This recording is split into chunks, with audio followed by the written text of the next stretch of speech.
মাননীয় জনপ্ৰিয় মুখ্যমন্ত্ৰী ডক্টৰ হিমন্ত বিশ্ব শৰ্মা ডাঙৰীয়া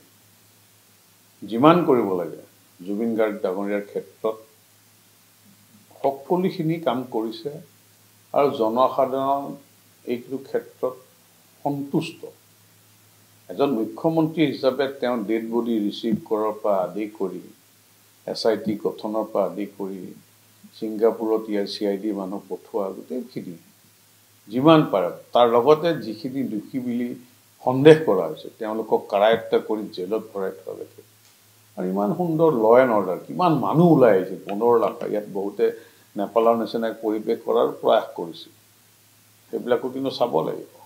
গতিকে ইয়াত অনুৰাগী যথেষ্টখিনি আসল জুবিনৰ প্ৰকৃত অনুৰাগী কিন্তু তাৰ মাজত কিছুমান মানুহ যোন আচলতে অনুৰাগীৰ বেশত তেওঁলোকে কিছুমান ল এণ্ড অৰ্ডাৰ সিচুৱেশ্যন কৰাৰ প্ৰয়াস কৰিছিল আমি দেখিছিলোঁ ফেচবুকত যে নেপালৰ নিচিনা কৰি দিব লাগে এনেকুৱা প্ৰয়াস নকৰা নহয় আৰু এইখিনি মানুহ যিখিনি উচ্ছেদিত মানুহ আমি সেইখিনি বুলিয়ে ভাবো অচিনাকি মানুহ তাক মুখ্যমন্ত্ৰী কয় গতিকে এনেকুৱা এটা চেলেঞ্জ আছিলে চেলেঞ্জ অতিক্ৰম কৰিছে আৰু মই ভাবো জনসাধাৰণ সন্তুষ্ট আৰু যেতিয়া চাৰ্জশ্বিট দিব